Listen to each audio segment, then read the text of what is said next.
Because I enjoy consensual non-consent is promoting rope is the same as the argument that violence in video games promotes violence. I don't know if that's a fair comparison, but let's just keep going. I made it very clear in the caption of my photo and anything written about it that I was enjoying it and it was consensual. I never said the word rope or anything against my will. That is what other people have put into it. I enjoy the idea of being tied up and used with my consent, obviously.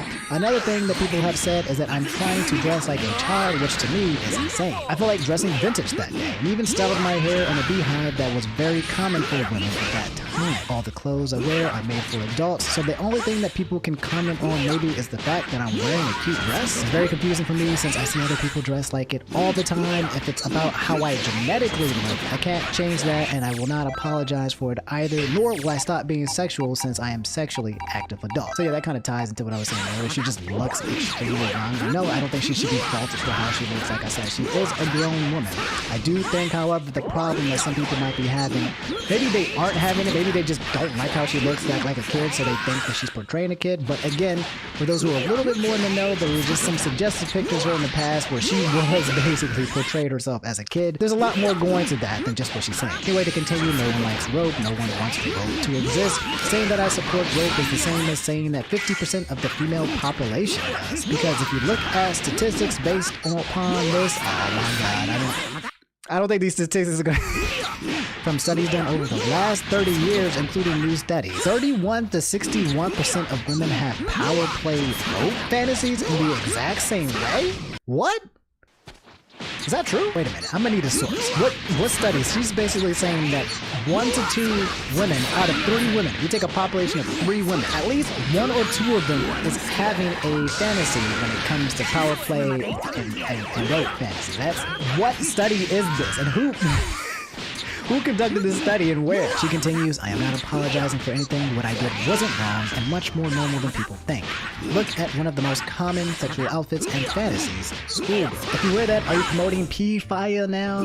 The front page of P websites including fantasy scenario of every different kind you can think of. God dang, I can't say any of these words. There's the I word, there's stepmom, teacher, etc. Just because someone likes the fantasy of something doesn't mean they want it in real life. Sex is complex and explorative, but should always be consensual. Alright, okay, let's continue. I post a lot of sexual stuff to my Twitter because it's for my OnlyFans. People who are sensitive to kinks and sexual content shouldn't be following me. I've made it very clear that I'm posting hardcore P. She did say that. She did say she's being very hardcore. And like I've said before, she's a walking trigger. So if you just don't want to be triggered by anything, I do think that you should block her and or not follow her. I kind of agree with that. Staying true to myself and my beliefs is more important than following the tide of angry, angsty people on the internet. Can you imagine a world where people actually posted how they individually felt rather than how their whole cancel culture crappy community felt? It would be a better and more productive one. Okay, so now she's talking about cancel culture. I kind of agree and disagree with it. Like, I do agree that there is cancel culture and the waves of it, of people echoing and repeating things that they've heard before is kind of crappy, but at the same time, when you do have hundreds and hundreds of thousands of people kind of being angry about the same thing, there might be a reason. So I like the idea of sticking true to your values and stuff like that. I feel that, but also I think what would be better is also being flexible and maybe realizing that if a lot of people were complaining about a specific kind of thing, there might be something that you might need to do to kind of change or adapt or evolve. I'm more about people, following their values and beliefs, but also having the ability to evolve, recognizing that something can be improved upon, not just staying stubborn and being who you are, even if who you are is causing, problems for a lot of people. As for people saying I should have used a trigger warning, my whole Twitter OnlyFans have constant themes of kink since I do pee as a job, and I will not put a trigger warning on all my posts. Do not follow me if you require trigger warnings before post. P.S. It was the best sex I've had in months, and I'm planning to do it again very soon. Heart emoji. Okay, we're done. So guys, that's the post. That's the reason why people are angry. Again, general consensus for me is that I'm okay with the majority of what she's doing. I mean, I'm okay with OnlyFans and sex. I'm okay with that stuff. My problem though is that this is just kind of weird because she has a history. I mean, I've seen pictures and people have talked about it in the past where she's kind of portrayed herself as a very, very young person, if you know what I mean. So for me, even if you take away the concept that she looks like a kid, like if you make her into a grown woman's person's body, but like you still taking and keeping the fact of stuff that happened in the past, then yeah, in the future, if you kind of put yourself in a place where you are kind of resembling something that might be something like kid-like, then yes, it's going to trigger a lot of people and make them think that you're kind of, trying to capitalize off sexualizing off underage people. Now, again, like I said, the problem is that she just looks like a kid, and that's not her fault and that's not her problem. But I do get why people are upset. And to me personally, this definitely crosses a line. I'm not specifically sure which line it crosses, but I don't feel 100% good about this post. All right, Jesus Christ, moving on. Falcon16 tweeted, have you watched anime called The Promised Neverland? I have. Promised Neverland anime came out, I think, last year or the year before or whatever. One of the best animes I've seen in a really long time. I'm pretty sure I gave it like a 9 out of 10 or a 10 out of 10. If you're into like horror and mystery, oh my God, it's so good. 100% recommend that you watch it. Season 2, I think, is here, and I'm really excited for that. I'm definitely going to be watching that. All right, guys, that's the end of the video. If you made it to the end, do me a favor and leave a like and subscribe if you haven't already, okay? Like I said, there's eyes on me and on this channel, so like, if you're going to support me like these next couple of days or weeks or however long it takes, this is it, okay? I can't say anything else, but it's going to be monumental if you guys come in spades and watch the videos and support me, okay? Otherwise, yeah, I'll see you guys tomorrow. You guys take it easy. You have a good one. Stay safe, stay hydrated, and yeah, take it easy.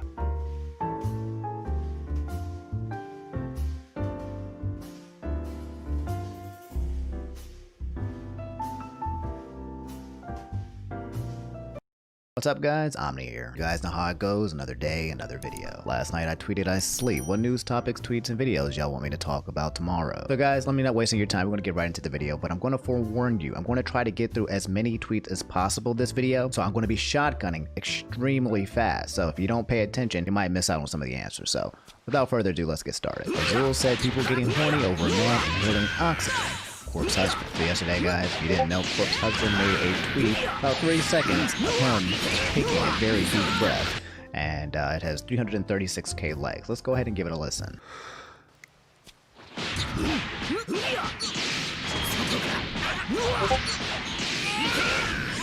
That's it. That's the tweet. Kind of hot, not gonna lie. I'm waiting for somebody to take his breath and make a beat out of it or something crazy, because the fandom that he has is absolutely insane. But I don't know. I feel like I could do something better. You know, let me go ahead and give it a shot. Let me give it a shot.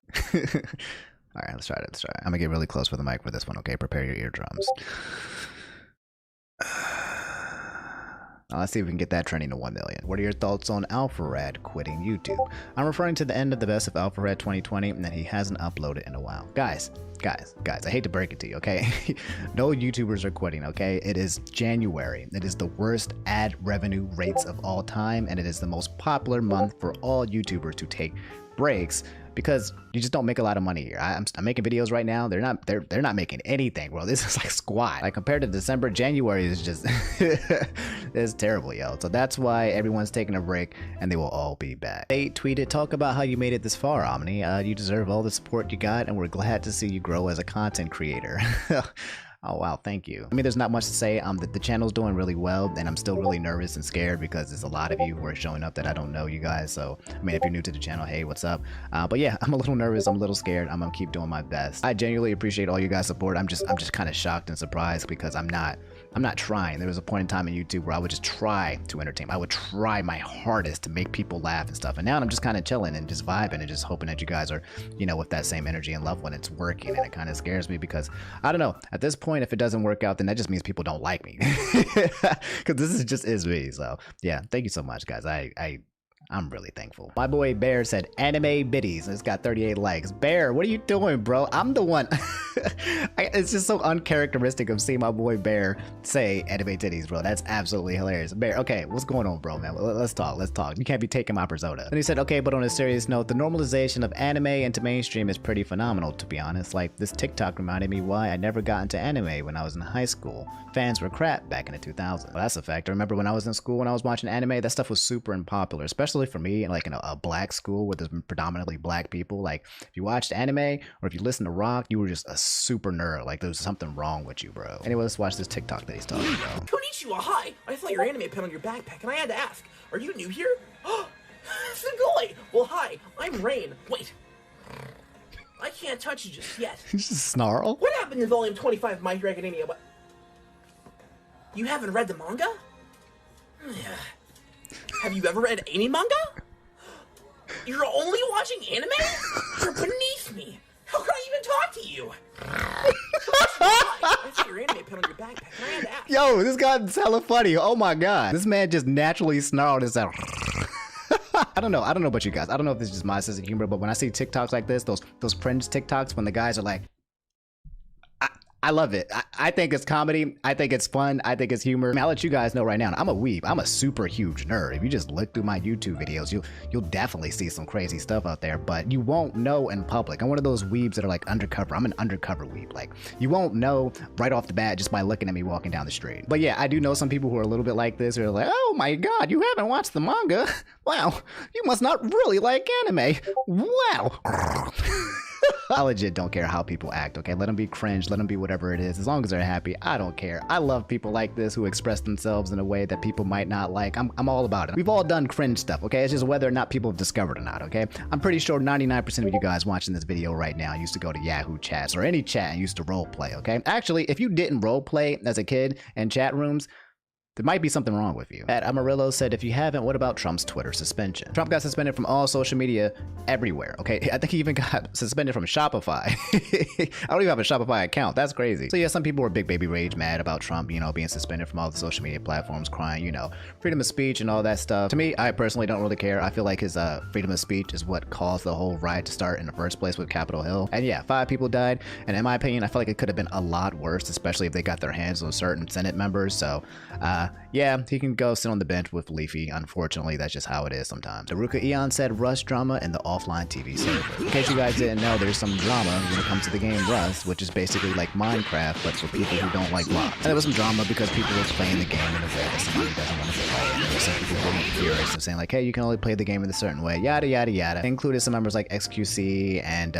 Critical and Offline TV or whatever. People were getting big baby rage mad and some people were crying. I don't know. I don't care. I honestly do not care about the drama at that level, in my opinion. As long as my boy Sykkuno is untouched and isn't being bullied by anyone, then I have no interest in this matter. Ellie tweeted, why do you go to sleep so early? So Ellie, I go to sleep early so that I can wake up early so I can make these videos, because I am a very slow editor, and if I didn't wake up early, then it would take me forever to make these videos. So yeah, that's why I wake up early. At Kaitaro tweeted, what impact has Etika had on you? I think the impact that Etika had on me is the same impact that he had on a lot of people. He was just this funny, goofy dude that just brightened up everybody's day, and he kind of made me feel like, hey, I kind of want to do the same for other people as well. His impact for me personally was like finding out the power of energy. I felt like Etika's energy was extremely contagious and extremely just good to be around. And yeah, that's the kind of energy that I want to share with the rest of you guys. I don't want to share Etika energy because no one can share Etika energy, but I do want to share energy, good energy, with you guys in the best way that I can. That's the impact that he's had on me. Rest in peace, my boy. Love him always. Love him dearly. Jimbo tweeted, since there's a gif of Eevee, do you have a favorite Pokemon? If not one, do you have a top 3? Yeah,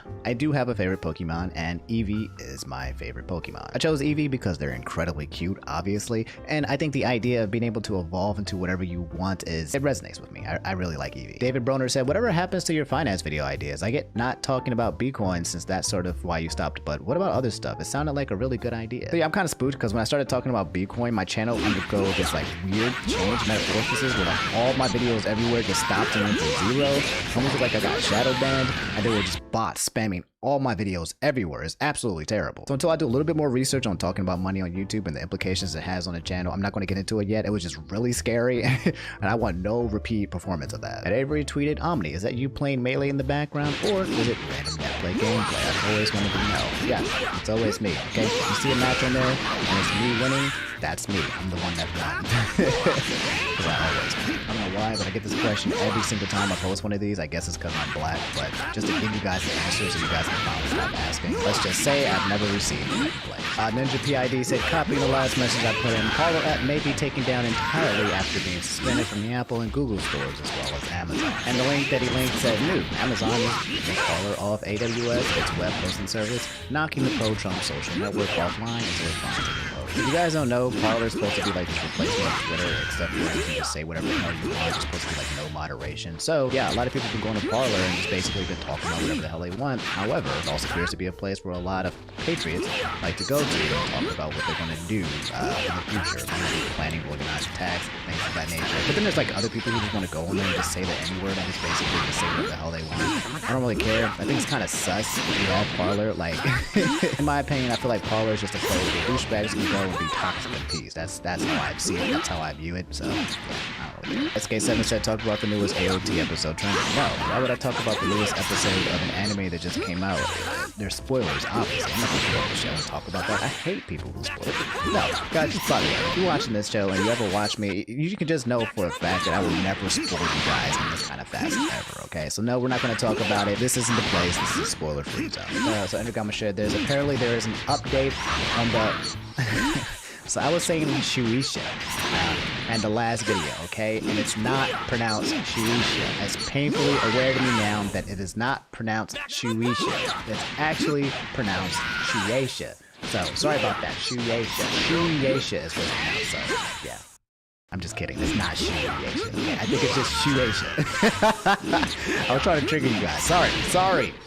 I did my best, okay? I forgot that the I and E makes the A sound like sensei. Shueisha. Anyway, as you guys can see, it says the full truth on Shueisha copyright hoax. The entire thing was apparently a hoax. I don't think it's been proven, but it's been claimed, and it looks like it might have been, but there's this huge essay talking about it, and I'm so daggone tired of reading essays, bro. Since when has this just become the thing where everyone just takes Word documents so that we can just read? I'm tired of reading. I didn't come here to read, I came here to read. No, man, no. Okay, let me just jump to the conclusion first, okay? You know what, let's go back to the introduction, and then we'll go to the conclusion. We'll just see what is being said. The first page reads the full truth on the Shueisha copyright hoax. The following document aims to take an in-depth look into the recent situation regarding Shueisha's Twitter copyright takedowns and masking the full truth beneath this complicated situation through extensive research and showing... come on, bro. Okay.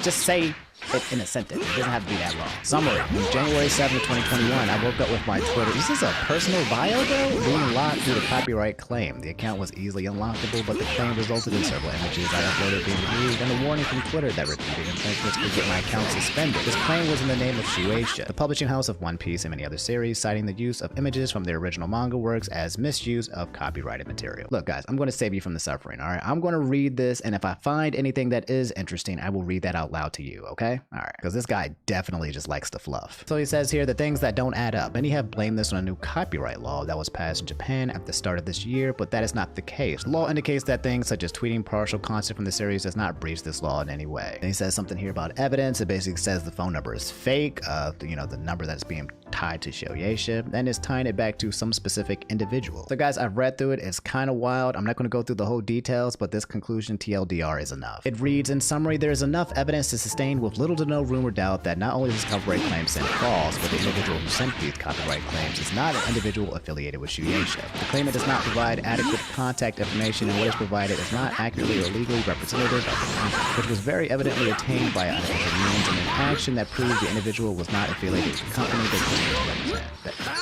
I really hate how this guy writes. Okay? The claims that have made an incorrect error. Nope, I'm just not going to read it, okay? All evidence seems to point to an individual abusing the fragile copyright system of Twitter to harass and attack many individuals by posing as a company they do not represent. This has resulted not only in harassment, spreading fear, and threatening the main users' livelihoods and safety, but also in the defamation of the company they pretend to represent and promoting their public image. Furthermore, the evidence points to this individual being someone who harassed, attacked, and threatened several content creators in the past with a long criminal record of copyright abuse. In an attempt to attack one of them, they have gotten involved in the entire Dragon Ball and One Piece fandom. Sadly, the copyright system is incredibly easy to abuse. I have attempted myself to make a false claim via this system without actually sending it, of course, just for testing, and it proved to be incredibly simple. I did not need to provide verification. I did not need to provide any accurate contact information. I simply had to just type whatever I felt like coming up with. Even making up false companies is good enough, and because the system is easily exploitable, the individual has been using it to harass several individuals across several years. So surprise,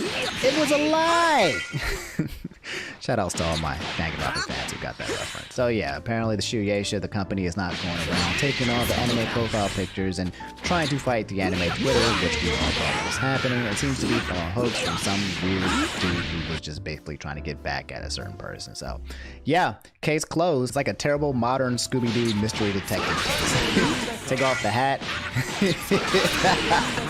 It's just some nerd who's just mad because he hasn't had enough sex. So Brawl said, update on the game explained backwards. For those of you guys don't know who didn't watch my video yesterday, basically Game Explained, one of the biggest, gaming YouTube channels of all time, is basically under fire for basically underpaying their workers. One of the workers came out and said that he played Final Fantasy in like 48 hours and he got paid like $150 an hour. And then a lot of people have been talking about how they've been leaving Game Explained because of the poor work conditions, and all of it is being done by some dude named Andre, who is the founder of Game Explained. So yeah, a lot of people are coming out and complaining about Game Explained, and they're losing a lot of subscribers for it.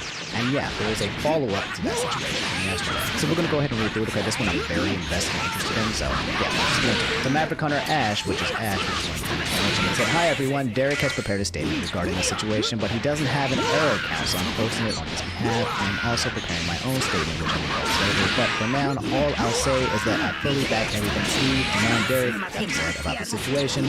It's all true. If you guys don't know, by the way, all of these people are former ex-employees of Game Explained. That's right, Game Explained is not ran by just one person. Game Explained is a company being ran by multiple people." He continues and says, "That said, I would like to echo Derek and Steve's reminders that it has never been our intention to have good bots being compete with or undermine GX. The new crew of Joey, Chris, and Chris, as well as my good friend Tom, who remains at GX, deserve the same love and consideration you all have graciously shown us over the years, and we are not asking you to unsubscribe from GX or pull support from their Patreon. We'd also like to remind you that while we understand your desire for Andre to make a statement, we strongly ask that you don't harass him. We appreciate your sympathy and support, but we categorically do not want this to turn into a rich life."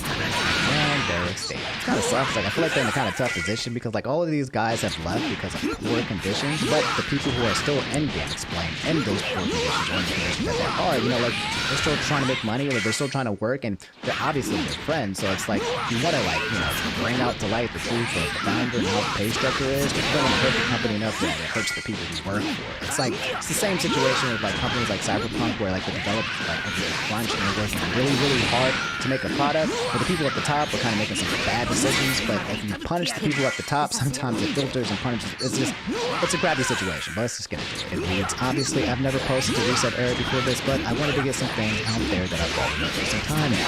I also want to provide some more context if possible, but these are just some of my experiences. First of all, none of us knew how much each other was making. All I knew was that I was making the most of all employees, as I had been there for the longest. Each year, I would get a raise until I topped out at $5,000 a month in 2018. Despite asking for my yearly raise, Andre said that the channel couldn't afford it, as by that point, John had been brought in. I didn't mind though, as having John on the team was a lifesaver. He was able to do updates and keep an eye on the channel, lightening my daily workload significantly. I felt expected to be on call at all times and would be nervous to even leave my house home most days, fearing that some random Nintendo news would just come out. This didn't really go away until John joined and Amy pushed me to take the time for myself. Earlier, if Andre handled an update, and when it was just him, he would wait until either John or myself was free again to actually handle it. Before then, it always had to be done ASAP. As for Game Explained's income, I was able to see analytics for quite some time, and the estimation is mostly on point, but there were some months where it would get below that estimation. But the high end always felt massive, and I hope that the rest of the team, especially John, was being compensated with that extra income. So your boy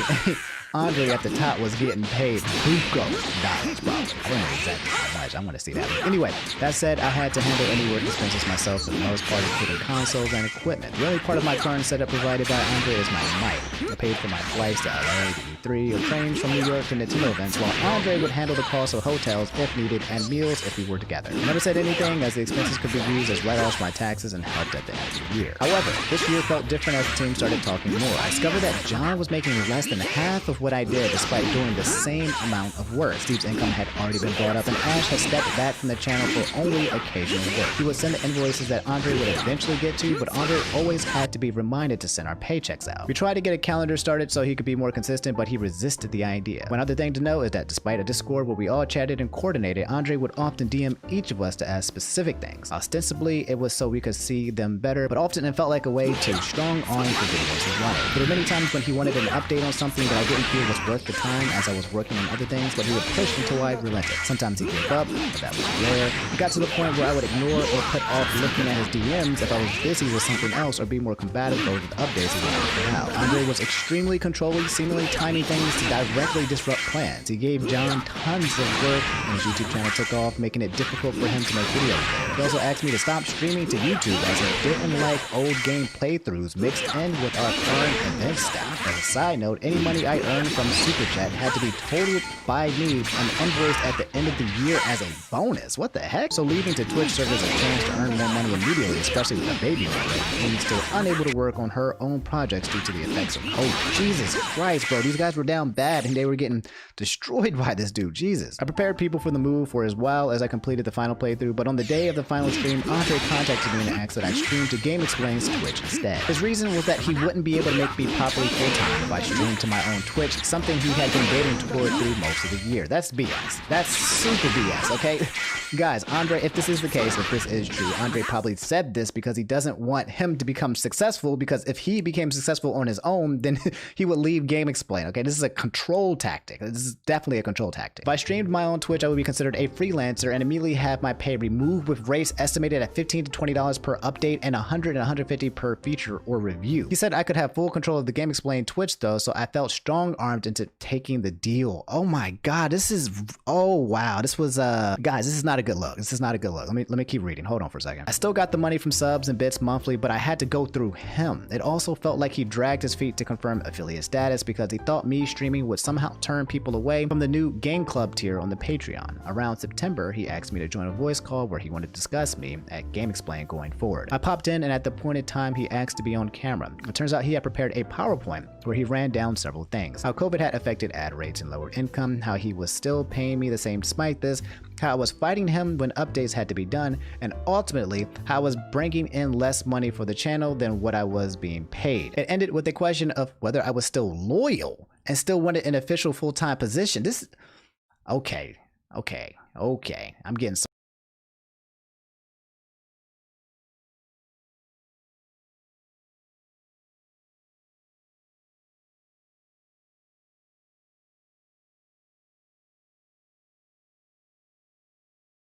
some really strong bad guy vibes from this guy. It's like,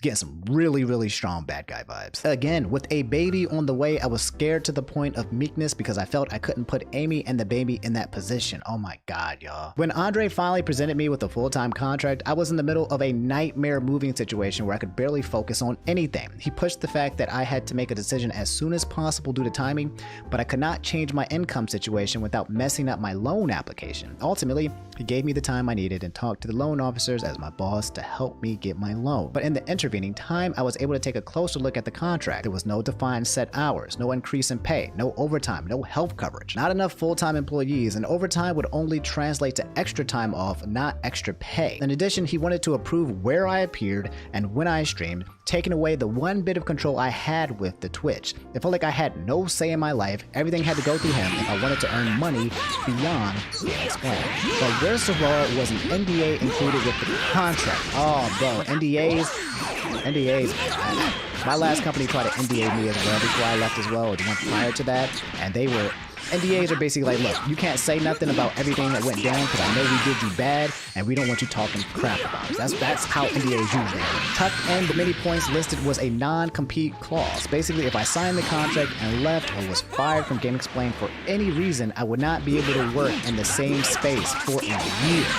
I took this to mean no YouTube, no games media, nothing. I talked to a lot of people around this time trying to figure out what to do. After speaking with all of them, including Amy, Ash, Steve, and John, I ultimately decided to leave with Ash and Steve coming with me so we could pursue Ash's idea of Good Vibes Gaming. So guys, if you're not catching up, if you're not caught up, okay, this contract, like he just said, was a way to control him. It was a way to make sure that he was so afraid of leaving GameXplain that he would just basically be forced and have to stay.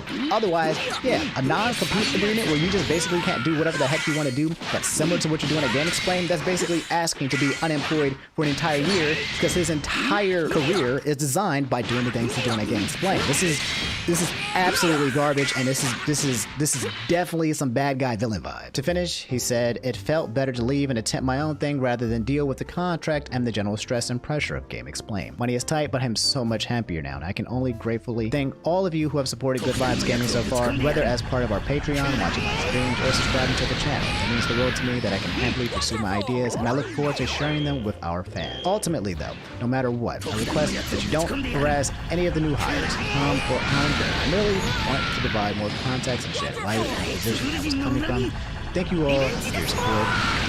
Fellas, I'm not gonna lie, I'm absolutely disgusted, okay? If things that Derek is saying is true, and I don't see that he has any reason to lie, like I don't sense any kind of dishonesty coming from his messages at all. But my guess is that in the background, GameXplain was absolutely terrible, and this Andre guy was very controlling and very, very manipulative. And he's already made bank, okay? Like I said, there's like 1 billion views in the channel. I'm pretty sure he is a multi-millionaire. I wouldn't be surprised if that's the case. And after paying his employees what seems to be like pennies in comparison for the people who have been building and keeping the channel afloat, it just sucks to see it went like this. I understand that they don't want anything bad to happen to GameXplain because they have their friends over there, but I don't feel like a lot of people are going to be supporting GameXplain after all this.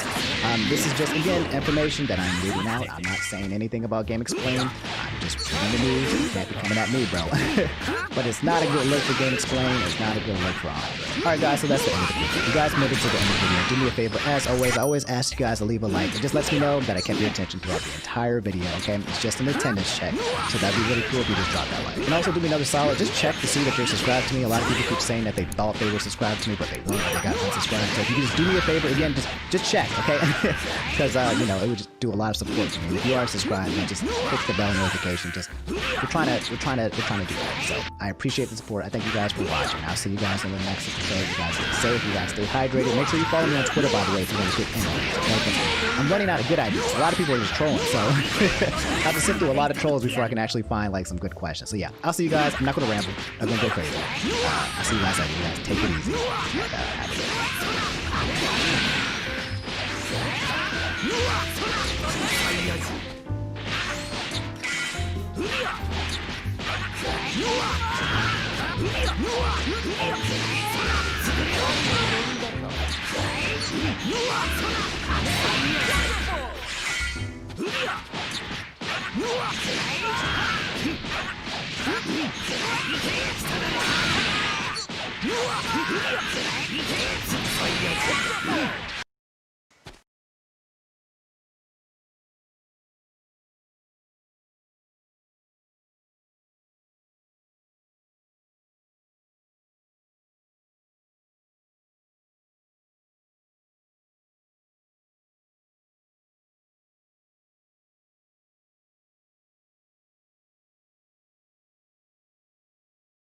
Baba Booey.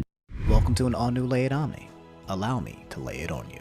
What's up guys, hope you're having a beautiful day and enjoying the holidays. Today we're talking about Dream again because for whatever reason, hundreds of thousands of people care, including me. Guys, I'm not gonna lie, I'm starting to get depressed. It's like, I tell myself, this is stupid, you know, it's Minecraft. Just, you know, some kid may or may not have cheated. And a bunch of smart mathematicians are chiming in and acting as lawyers to debunk theories. It's like really bad TV. It's a train wreck that I can't take my eyes off. Sometimes I try to act like I'm above it, you know, like sipping tea or some corner and thinking, poppycock, this drama is beneath. But guys, the moment I heard that Reddit debunked Dream's cheating allegations response in less than 24 hours, man, I just had to know what happened. And my guess is, if you're watching this video, you probably feel the same. So here's a quick 20-second recap TLDR for those of you who aren't aware of what's going on. There's a dude named Dream. He has 14 million subscribers on YouTube. He plays Minecraft and he occasionally speedruns it, aka trying to complete the game really fast. A while back, he got a world record putting him at 5th place in the world. Then about 2 weeks ago, this dude named Geosquare made a 15-minute video saying that he probably cheated and that Dream's run was a 1 in 7.5 trillion chance of actually happening. Dream got big baby rage mad and said he would respond. 2 days ago, he responded in a 24-minute video. The video was decent, I'll bet not as good as Geosquare's, but it took a lot of pressure off of him. In the video, he says the actual chances of his run was a 1 in 7.4999 or something trillion instead, and he substantiates all of his work by some anonymous dude who went to Harvard and specializes in statistics. This video was made on Dream's second channel, which was trending worldwide at number 5 at one point, and it has a PDF in the description that shows the results that was made by the Harvard student. And that's it, now you're all caught up. Now, in terms of damage control, the video that Dream made did wonders, hence by looking at the like-dislike ratio. I watched the video, and while I didn't think it was like in-depth as Geosquare's or as concise and easy to understand, I felt like he did a decent job as a dude who probably doesn't have a background in these kind of things. I did have a few gripes though, one of which were it seemed like Dream kept trying to make it seem like Geosquare just made mistakes sucks and is an amateur, and it felt like the entire video was an attempt to discredit Geosquare's findings and suggest that he was biased and bring other people's opinions into the equation, whereas Geosquare's video was kind of just like, you know, it was math, you know? Even if he did have like a dislike or a vendetta towards Dream, I personally couldn't sense it in the video. Anyway, thinking that this whole thing was over because Dream hired a Harvard Superman to crush Geosquare, it appears that the guys over on Reddit have assembled to debunk Dream's debunk of Geosquare's debunk, which means the debunk of a debunk has just been debunked. Oh, how the turns have taken. More specifically, it appears that the guys over on R Statistics and R Speedrun have watched the video and have been carefully scanning over the document and have found tons of glaring holes and errors and mistakes within the PDF that was created by this anonymous Harvard dude. Specifically, there was one user by the name of MFB- who is apparently a veteran verified particle physicist with a PhD in physics. Being verified on Reddit means that this guy actually had to submit his credentials to the subreddit in order to be approved. He made a post in a thread that had 8,000 plus upvotes talking about the statistics and the response video Dream made. Now, I'm not going to read the entirety of the thread, but I will read the one comment that MFB made because it explained his response very well and it received like over 400 different awards, okay? It's really well made. Here's what he said. Edit number 2. Hello, Brigadiers. Edit executive summary. Whoever wrote that is either deliberately manipulating the numbers in favor of Dream or is totally clueless despite having working experience with statistics. Familiarity with the concepts is clearly there, but they are misapplied in absurd ways. The extract has problems already and it only gets worse after that. The original report accounted for bartering to stop possibly after every single bartering event. It can't get finer than that. Adding streams done long before to the counts is clearly manipulated, only made to raise the chances. Yes, you can do that analysis in addition, but you shouldn't present it as a main result if the drop chances vary that much between the series. If you follow this approach, Dream could make another live stream with 0 pearls and blaze rods and get the overall rate to the expected numbers. Case closed, right? Edit. I wrote this based on the introduction. Farther down, it became clear what they mean by adding earlier streams, and it's not that bad, but it's still done wrong in a bizarre way. Quote, 1 in a billion events happen every day. Yes, because there are billions of places where 1 in a billion events can happen every day. It's odd to highlight this repeatedly, all that has been taken into account already to arrive at the 1 in X trillion number. Quote, Ender Pro barter should not be modeled with a binomial distribution because the last barter is not independent and identical to the other barters. By the way, guys, if I didn't already explain, he's quoting either the video and or the PDF in this narrative. MFB goes on to say, that is such an amateur mistake that it makes me question the overall qualification of this anonymous author. Dream didn't do a single speedrun and then nothing ever again. Only in that case, it would be a serious concern. What came after a successful bartering in one speedrun attempt? The next speedrun attempt with more bartering. The time spent on other things in between is irrelevant. Oh, and speedrun attempts can also stop if he runs out of gold or health or time without getting enough pearls, which means negative results can end a speedrun. At most, you can get an effect from stopping speedruns altogether as a did after this stream, but this has been taken into account by the authors of the original report. I could read on, but with such an absurd error here, there is no chance this analysis can produce anything useful. Edit. I made the mistake to read a bit more, and there are more absurd errors. I hope no one lets that person make any relevant statistical analysis in astronomy.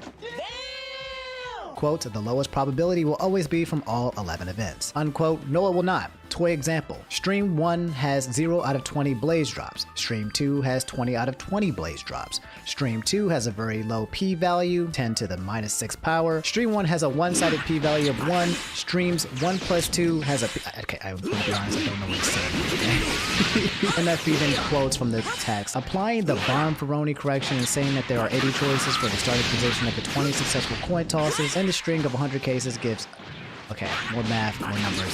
You guys can do that, okay? Learn how to use a calculator or a spreadsheet. The actual odds are 1 in 25,600. They are significantly lower than the upper bound because of the strong correlation of a series of 21 counts as 2 series of 20. The same correlation you get if you consider different sets of consecutive streams. The original authors got it right.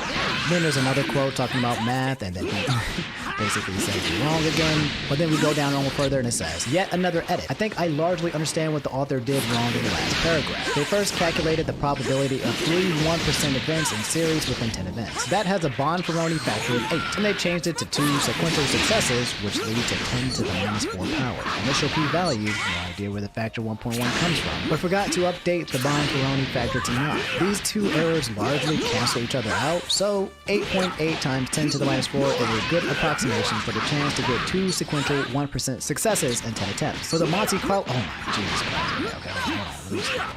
So we have a couple of sloppy addition mistakes accumulated to come to a wrong conclusion, and the author didn't bother to check this for plausibility. All my numbers come from a Markov chain analysis, which is much simpler spreadsheet and much more robust than the Monte Carlo methods. So all digits I give are significant digits. Other users have simulated butter blaze rods stomping in the meantime, see e.g. this thread. Answers to frequently asked questions. I think the original analysis by the mods is fine. It's very conservative and favoring in many places. I am a particle physicist with a PhD in physics. I have seen comments giving me so many new jobs in the last hour. Alright. Anyway, there's more, but even as someone who's not a math major, if you read through the thread, a lot of the comments have very simple, explain like I'm 5 explanations of how the Harvard students' math is just basically wrong. To add even more salt to the wound, the guys over at the R Speedrun community agreed with the synopsis. Here are a few of the highest rated comments. I sat through this whole video waiting for him to show the new math, only to hear him talk about a lot about opinions and feelings, and for him to show quotes that make him look less bad. The only thing he says about the math is that the new odds are 1 in 10 million, and then he just leaves it at that without explaining any of it. So now I'm currently reading through the new report, and it so far doesn't help him very much. It has a very desperate vibe to it, accounting for stopping and including previous streams that are believed to be before the modified the drop chances, which of course will lower the numbers in his favor. Also, in the new report, it shows a graph that makes Dreams look bad. It shows the likelihood that his drop rates were boosted, showing that it's less likely that he didn't boost than did. I'm personally not convinced by Dream's response. A 24-minute video that doesn't show graphs or explain the new math, he knows it still looks bad, and instead focuses on the huge difference between 7.5 trillion and 10 million. The whole thing with the gold bricks in the background was to showcase how quote-unquote far off the mod's math was in an attempt to discredit it, while at the same time sweeping the new math quietly under the rug. In which the next reply was, fun fact, in the whole paper, 2 whole equations were presented which are general ones to calculate probability. That's it. It literally just seems like he is desperate to clear his name. There are so much filler in his video, it's insane. So much stuff that doesn't matter at all. That combined with the lack of citations and dubious second-hand help makes it completely unbelievable, at least for me. Dream just seems like even more of an a-hole now that he did before. His ego is like his main effing priority in life over being a virtuous person. He should have just apologized and explained that he did it out of frustration with the stupid A system of getting Ender Pearls. That would have been at least sympathetic, and his fans would not care at all. Digital Song tweeted, almost everything in the mod video has relevance, but more than half of what's in the video has no relevance. Now, would you guys believe me if I said it gets even worse? A YouTuber by the name of Xate made a video titled Dream's Response Video to Cheating is Very Shady. It's a quick 11-minute video that I'll link in the description, but in the video he suggests that the video, as per the title, is extremely shady, and the background of this Harvard statistician is questionable. It's a good informative watch, so I'll point you guys to here if you want to know more. I won't even TLDR it because it's worth the watch, but I'll just post this clip right now. The story doesn't just end at Dream's decline. There's actually a lot of exciting information being released as I'm writing this video, because it could be possible that the Harvard statistician was completely wrong. And not only that the Harvard statistician was wrong, but that the website Dream got his statistician from could be completely fake. So what's interesting to note is that this guy we talked about earlier, MFB, was banned from Dream's Reddit for quote-unquote spreading unsubstantiated information, which is weird because now it looks like some extreme censorship is going down and makes Dream look even more sketchy. And if you go over Dream's actual subreddit Dream was taken, it's just memes about this entire situation. It's absolutely hilarious. Anyway, that's the long and short of it, guys. That's basically where we are as of now. The only thing that is left is Dream's response on Twitter that was made earlier this morning about 40 minutes ago. Dream tweeted, I know there's been drama, but let's just have a happy holidays and enjoy the fact that this terrible year is coming to a close. Happy holidays to everyone, regardless of who you are. Smiley face, 3 heart emojis. And fellas, that's the story in a nutshell. Now, I'm not a super mathematician, statistics scientist with a PhD, okay? But I am black. So as a black dude, here are my thoughts. Things really don't look good for Dream in this whole cheating scandal. It seems that the more he tries to press back and defend himself, the more holes and openings he creates that defend the idea that he was cheating.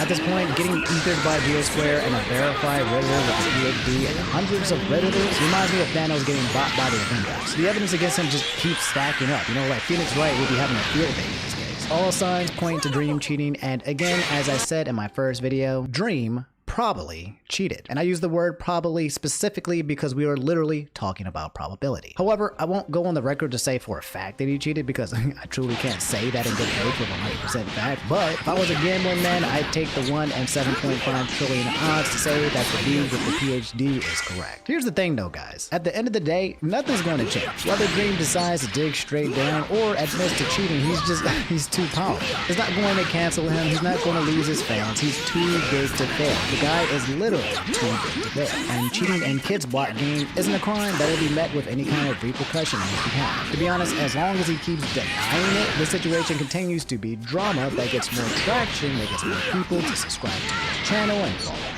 Yeah, believe it or not, I think this situation is 1000% benefiting him because before this whole scandal, I just thought he was some dude with a weird creepy smiley face avatar who was the ruler and king of the Minecraft games. Now, I know more about Dream and Minecraft and speedruns and RNG and math than I've ever wanted to know before just because this drama exists. So he'll be fine. And to be honest, I personally don't care if he cheated or not. Morally, it's messed up and I can understand why the speedrun community would be angry. To have someone as big as Dream take advantage of the community by cheating and using that platform to boost his own recognition, if that's what he did, is really messed up. So I can legit understand people's anger and frustration with the situation. To me though, guys, like, it's kind of wild how literally the entire internet seems to be proving this guy wrong, and it doesn't matter because he's so large that his video will be able to amass enough support and damage control to allow him to walk away from this unscathed. Like, I truly think if Dream was like, I have no further comments on this subject, and moved on with his life, that would be literally the end of this. But as I said before, only time can tell. Anyway, that's all I have for this episode of Laid On Me. You've just been laid. More of the story, don't bring an anonymous Harvard student to a gunfight. And by gunfight, I mean Reddit because these dudes are gangster. At this point, I'm just waiting for the 1-hour Bill Nye the Science Guy Netflix special where he drops his thesis on how Dream probably faked his Minecraft speedruns. I still can't believe how invested I am in this topic. Like, it's so weird. But hey, if you're still here and you're still watching, that means we're all heathens together. Anyway, let me know what you guys think in the comments below about this whole fiasco. Do you think Dream cheated or do you think he's innocent? What do you think of the evidence? Tell me how you really feel. I'm out. It's Christmas Eve. Happy holidays and Merry Christmas if you celebrate that stuff. You guys will probably see me tomorrow because I'm still uploading every day for the rest of my life. I think we're like 75 days in, and yeah, I think if I hit 100, I'll be content. Anything after that is just, showing off. But 100 days uploading in a row, that's a dope number. Either way, do me a solid. If you made it to the end of the video, I would really appreciate it if you guys dropped a like. It means I made a decent video and that I held your attention. It can be like a nice Christmas gift. And subscribe if you haven't already, okay? I don't think we're going to be able to hit 200,000 subscribers by Christmas. That's only like a day to have. Like, I know you guys are powerful on the internet, but I don't have stands quite as big as Dream, you know? You guys are out there, but like, we don't got the full squad, bro. We're not there yet. But to be honest, all I really want for Christmas is for you guys to enjoy yourselves and enjoy your stay here on this channel and for you guys to just be here. So yeah, stay safe, stay hydrated, and guys...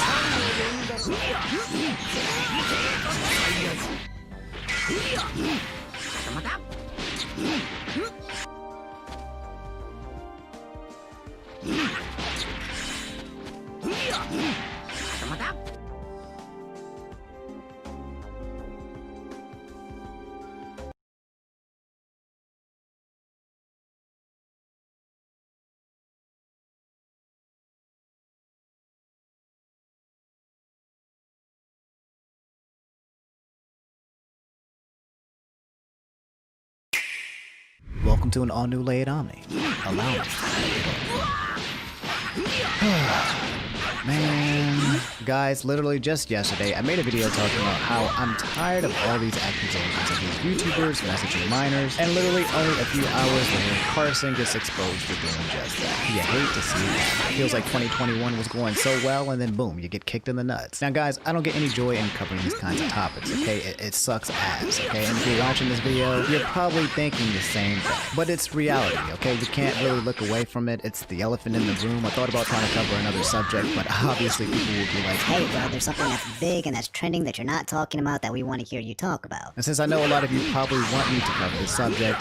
Let's go ahead and talk about Call Me Carson. So first, let me give you a quick TLDR of the situation. Last night, Call Me Carson was basically exposed for sex and minor. The sequence of events played out like this. First, Keemstar made a tweet to Carson that said, "Dear Call Me Carson, I am currently editing a drama alert with allegations that you were sexting your underage fans, so you have a statement." At this point, most of the replies were people hating Keemstar and telling him to take it to private or DMs, and many saying that his claims were baseless. The timing was a bit confusing because yesterday, a rumor that Carson committed a felony was trending, which oddly enough ties back into this situation. Can't access the Call Me Carson Reddit thread because it appears to be locked, so I'll have to use a screenshot from my actual video where I cover it, but essentially, there was a tweet where Noah, a member of the Lunch Club, which is an online group that consists of several popular Twitch streamers and YouTubers including Carson, Schlatt, Slimesicle, Travis, Ted, and C-Scoop. Anyway, I think originally the felony had to do something about, I don't know, misappropriate charity funds? Something about Call Me Carson apparently getting money from a charity but not actually sending it out or something like that. However, Noah in this screenshot here says, "That's what I mean by making stuff up, LMAO," implying that it was false. But I guess there may have been some truth to it because Noah did call him out on the Keemstar video that was released. So Noah and Travis, two members of the Lunch Club, come out and confirm that Carson reached out to every person from the Lunch Club and confessed that he was sexting a minor. Now, I'm not entirely sure why he decided to confess, but yeah, that happened. Noah also confirmed within the interview that this was the reason why the Lunch Club disbanded shortly afterwards. Anyway, the Keemstar interview received mixed signals on the internet. Since Keemstar is pretty infamous, many people were annoyed that they had to watch his interview in order to discover the truth, but ultimately understood that the information presented in the video was both valid and important. From here, it became an argument of what constitutes the definition of P-word and grooming. The age gap during the time frame the information was shared was roughly when the minor was 17 and Carson hovered around 19. The same night, however, the actual minor in question came out with receipts and suggested that she had been groomed. The user Sam tweeted, "Grooming P-word Carson situation. I can personally come out and say that I've been groomed by Carson. I've talked to many people and never came out about this since now. At the time, I was still 17 and in high school." She continues, "I jokingly tweeted at Carson, 'Be my boyfriend' on my old account. He didn't reply to the tweet and went straight to my DMs. I don't have old SS, but I have Discord messages." Continue. Here's a few things he said to me. And guys, if there's any of you who have like trigger warnings, but this is basically a conversation where horny Carson basically is talking to, Sam, but a lot of people might construe this as grooming, so just forewarning if you are kind of like triggered by that kind of thing, there it is. Carson says, "I'm scared I want to talk to you for the wrong reasons." She says, "Elaborate." He says, "What if I only want to talk to you for the sexual part of it? I don't want that, but like I'm worried about it. What if subconsciously I'm only talking to you because it turns me on or something?" Another conversation starts with, "Is that really what you want?" She says, "What other options are there? Also, what would you want to happen?" Carson says, "I don't know. All I know is every time I jack off now and I have a really hard time not thinking of you." Followed by, "I guess my brain got stimulated and now it wants more, She says, "Sorry, was in school, but yeah, I get that." Another conversation, Carson says, "What if we read on Snap and next time you're horny, we have some fun again?" She says, "I just don't want to be the only thing we do, Carson replies, "Yeah, but F Sam, you're hard to resist."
Exist. Girl says, so are you? I feel like this is all my fault. Dang. Carson replies, if anything, it's my fault, but because I can't control myself. Carson continues, effing hell. I want to, but it's a bad idea. I'm not gonna lie, I'm scared getting your hopes up or something. I'm willing to try, but it's such a bad idea. But so is sexting you. F. A few more conversations. Carson says, we should add back on Snap. What do you think? Girl says, sounds good to me, but like I said, I don't want it to be just sexual, you know? I wouldn't mind calling and watching stuff together or playing something you feel. Carson says, yeah, I feel you. Just hit me up the next time you're horny. I'll leave it up to you for when we do the sexual stuff. Carson replies, now this conversation seems to be from March 29, 2019, where Carson says, PAX is fun. She replies, the town I live in is all white people. I wanted to go to PAX, but completely forgot to get tickets. Next year, I think I'm going with my friend. In which Carson says, bro, we could have gone on a date. Then Carson asks her, when do you turn 18? Followed by, I needed to talk to a fan that just turned 17 that I'm interested in getting to know better despite my own concern given the circumstances of the situation and their own list of problems weighing it down. And then again in March, you can see that Carson was like, no nude photography, so I do not care. I only care about nude bodies, in which the girl says, nudies are a no-no, stop.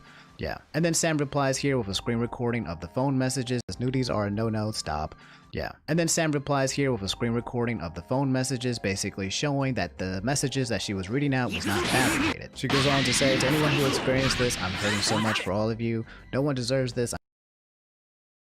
I'm here to talk. Thank you all. And finally, Sam ends it with basically putting the word grooming and showing the definition of it. So she started tweeting this out around late last night, around 11 o'clock p.m. Eastern. After time went by, the next morning there had been no word or statement from Carson yet. However, Slimesicle, one of the members of the Lunch Club, came out with their own statement. He tweeted, my statement about the Carson situation, and the message said this. Recently, 2 former Lunch Club members publicly alleged that Carson had been engaged in illegal activities with minors. To be clear, targeting a minor for grooming, sexting, and other inappropriate or unwanted sexual advances is illegal, and particularly discussing if that person doing it is a YouTuber who has taken advantage of their fame to exploit young fans. My heart goes out to all of those who have been victims. I am sorry you he went through that and encourage you to tell someone about it and get the help you need. In an early 2020 phone call, Carson told all the Lunch Club members and our group manager that he had exchanged news with an unnamed girl he believed to be 17. Because I suspected a crime had been committed, I immediately deployed this information to the federal law enforcement, cut all ties to Carson, and withdrew completely from the Lunch Club. Although the Lunch Club manager had asked about a final March drop or a goodbye video, I refused these because I no longer wanted to be associated with Carson or Lunch Club. For all those asking why I did not speak publicly about these issues at the time, this is not drama. This is an alleged federal felony involving a child. As soon as I knew about this, I took every step to protect the unnamed victim and report the information I had to authorities. A crime should be treated as a crime. If you or any loved one is ever in a similar situation, I strongly encourage you to take similar actions and report it to the relevant authorities. No person should ever have to be the victim of something like this. And guys, as of now, that's the story in a nutshell. People are waiting to hear from Carson and his statement, along with other popular members of the Lunch Club, specifically Schlatt, who is one of the largest members of the group. So guys, here's what I have to say.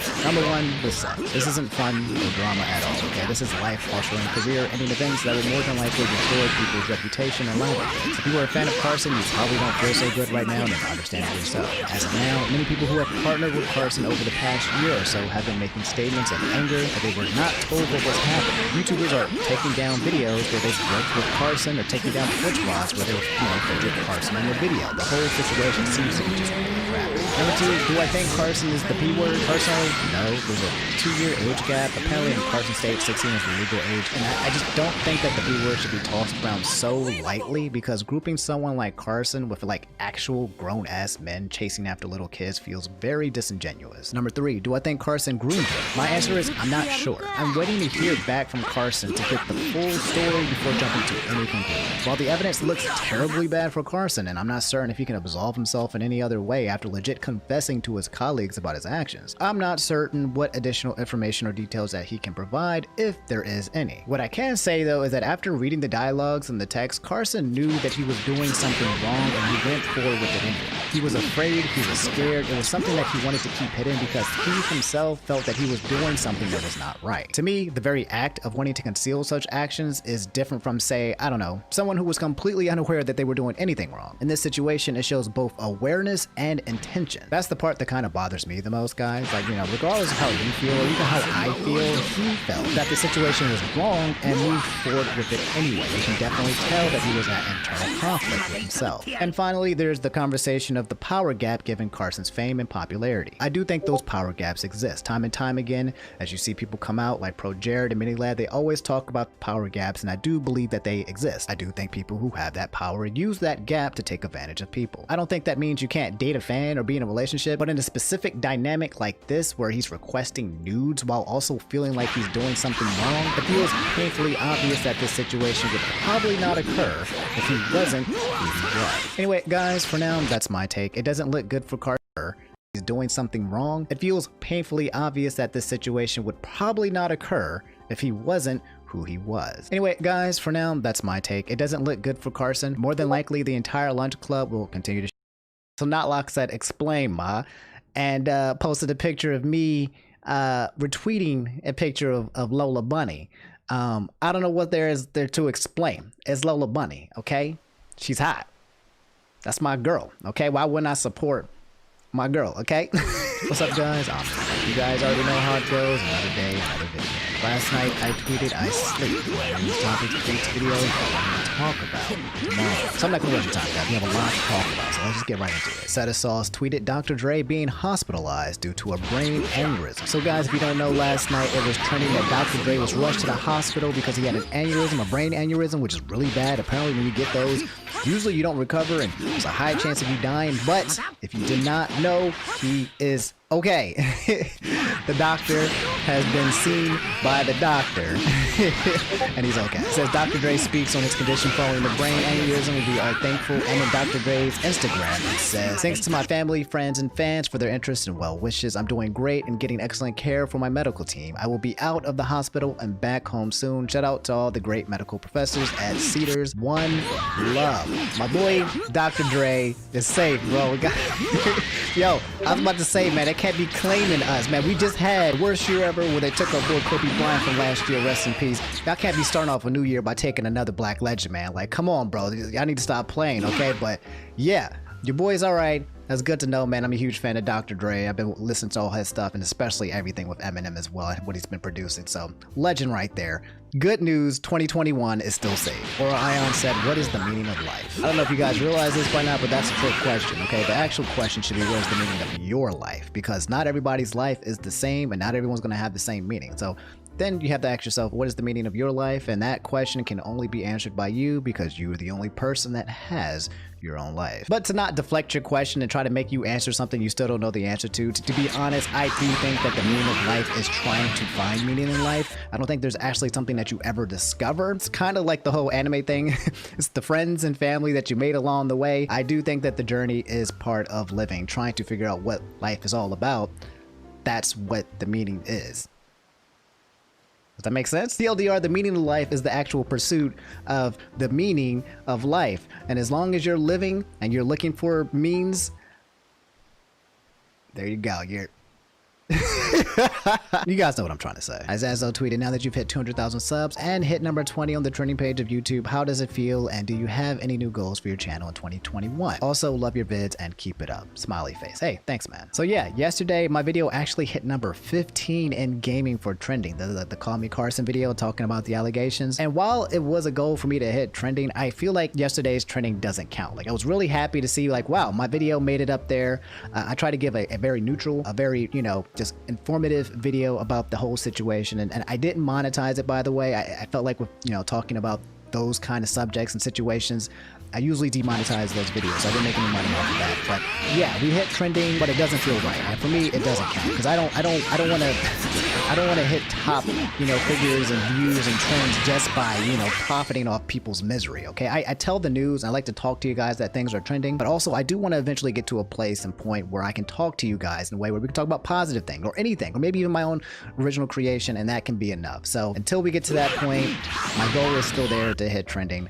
We don't count yesterday's. I'm glad that it happened. I'm glad I'm getting exposure for it, but I just can't feel right about it, and that's just, maybe you guys feel different. You can let me know. But Polo from Sova said, the weekend's plastic surgery. It's so weird. Plastic surgery? What the heck am I looking at, bro? I know damn well my man did not actually get plastic surgery. It's makeup, right? Wait, is this real? This ain't real. This is spoof off his video, right? I better stop playing with me, bro. Yo, y'all can't be doing this to me. Y'all can't be doing this to me. So I gotta debunk this, okay? Hold on, let me look. I gotta debunk this. All I see are memes, bro. I don't see anything that's debunking this. This can't be real, but it doesn't look like just makeup. Did he actually get He didn't. Stop it. What happened? Wait a minute. I think this is real, okay? It says, this article, that's a creepy face. Did The Weeknd get plastic surgery? Check out his creepy new look. Canadian rapper The Weeknd dropped jaws after he debuted a completely new look in his latest music video with the bandages now on. The rapper, 30, born as Abel, showed off his dramatically altered face in a freshly dropped Save Your Tears music video. Soon after he showed off his face in the new video, The Weeknd became one of the top trending topics on Twitter, with fans wondering what happened to him. To freak fans out some more, the Blinding Lights crooner turned to his Instagram and shared a selfie with his transformed face. What the heck, bro? It's real? Ugh, never mind. However, Daily Mail reported that fans need not fret, as the new look of the rapper is simply him wearing prosthetics. He earlier made headlines back in 2020 when he arrived. Okay. It was just one big meme, because I'm about to say, if this man looked like this, that's it. That's the end of his... Nah, it's not the end of his career. I still keep listening to his music. I like Blinding Lights. But... That's hilarious. They had me in the first half, I'm not gonna lie. By the way, pause. This is why I like this series, because sometimes I feel like we talk about some heavy stuff, like, you know, yesterday's video and stuff like that, but then we mix in some funny, goofy stuff, and it makes me feel a lot better. So Notlock said, explain, ma, and posted a picture of me retweeting a picture of Lola Bunny.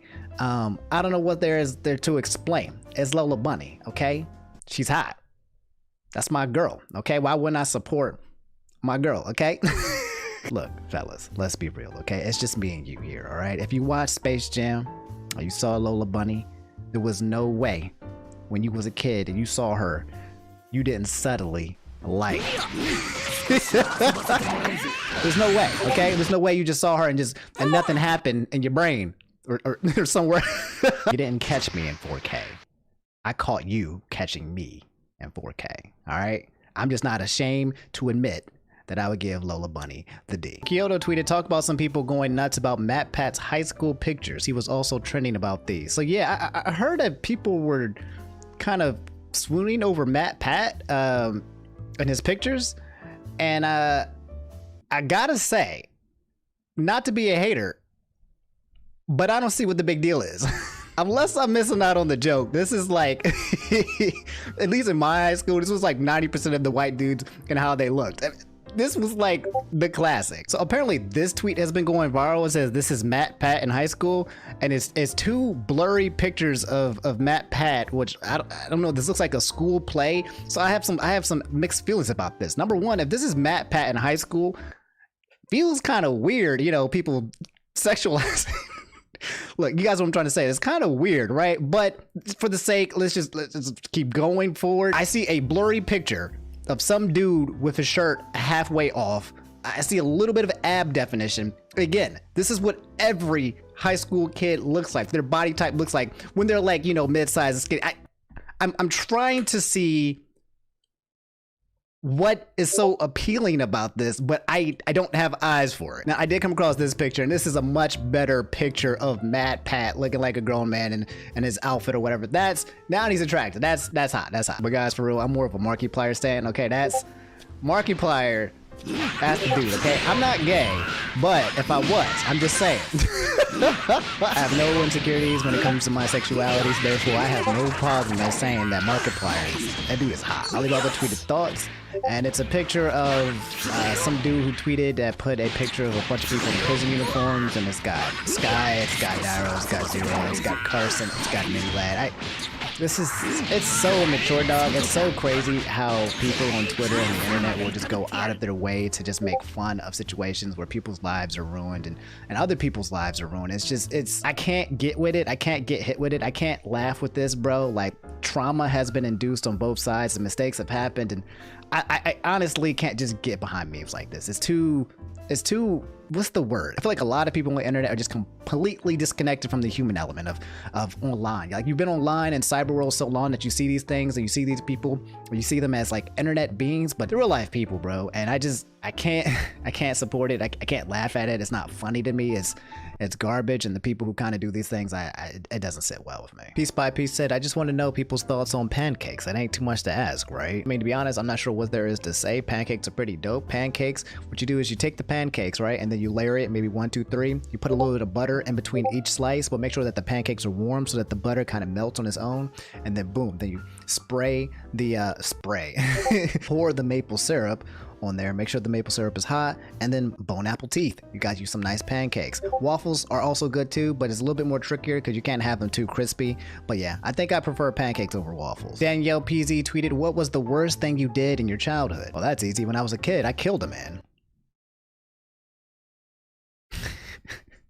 Trash Pigeon said, obligatory talk about Schlatt's response. So, all right, guys, here's the Call Me Carson update, okay? Yesterday, we talked about the allegations and what happened, and basically what happened at the end was that Slimesicle came out with his statement. As of today, there has been new developments. A second person has come out and said that they have also been stalked by Carson. So a second girl said that the age gap was 20 and 17. And also, Schlatt has made a statement as well, talking about what he feels about the situation. Now, Schlatt made his response in the video format. You should just probably go and watch it. I've already watched it. It's really good. But basically the TLDR is this. There's a post that I saw on Twitter that explains it and summarizes it neatly, so I'll just read it off to you. TLDR, Carson confessed to Lunch Club back in late February, early March that he s***ed his fans and exchanged pics with a 17-year-old while he was 19, but phrased it like it was past tense and that he regretted it. Something we already know. Schlatt says early 2020 was Carson's lowest point in mental health due to depression and imposter syndrome, so Schlatt kept in contact to try and help him through it. So Schlatt was just trying to be a homie and just trying to support his friend who was just an all-time mental low. The Kate situation made his mental health decline even further, and they thought his life was in danger, and that's why Schlatt stuck with him. Now, for those of you guys who don't know, there was a situation last year with Carson where apparently he got cheated on by this girl named Katarina.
This girl named Katarina was apparently sleeping with like 6 or 7 dudes or something crazy, and I guess Carson came out as depressed because apparently he was one of those guys.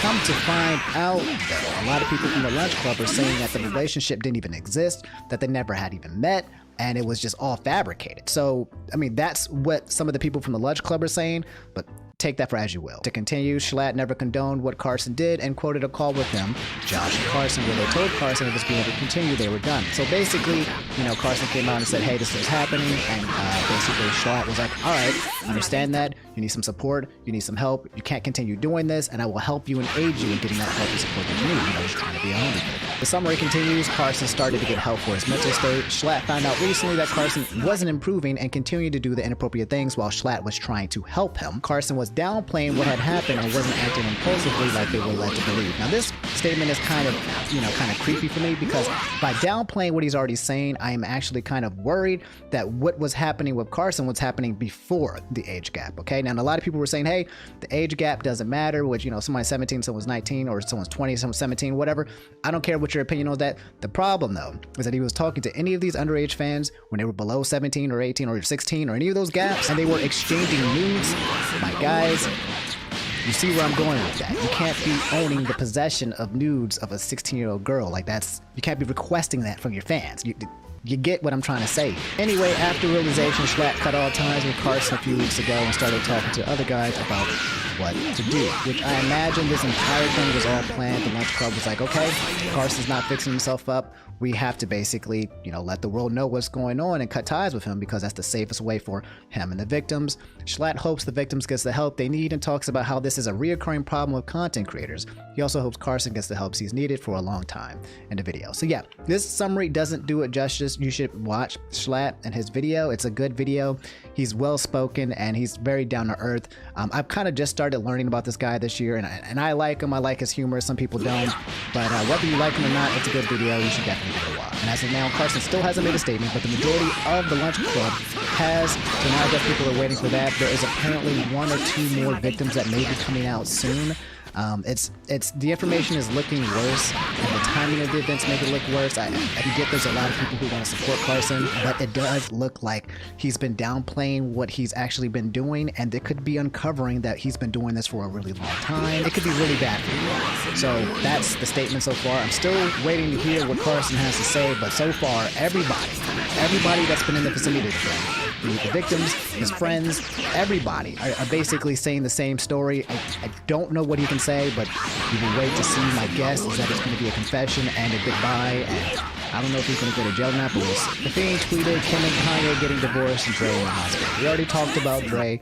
Let's talk about Kim and Kanye getting divorced, because that's kind of crazy. So of course, to get the most up-to-date knowledge on what's been happening in people's lives, we go to the most resourceful source on the internet, People Magazine. Anyway, it says Kim Kardashian is preparing to divorce Kanye West. He knows that it's coming soon, says source. Whatever the source is, I don't know, but we'll see. After nearly 7 years, Kim K and Kanye West marriage may be soon coming to an end. According to multiple sources, the Keeping Up with the Kardashian star, Kourtney, is preparing to file for divorce from her rapper husband, whom she wed in May 2014. Quote, he knows that she's had enough, and she told him that she wants some space to figure out her future, a source tells People, adding that West, 43, is bracing for a filing but doesn't know when it will take place. Continue, he is okay, he's sad but okay, he knows that inevitable will happen, and he knows that it's coming soon, the source adds. So yeah, whoever this source or sources is, maybe they're credible, maybe they're not, but who cares until it actually happens? Could it just be they're saying whatever? I wouldn't be surprised. I mean, like, Kanye has been very unstable for many years, and to be honest, if I was like him,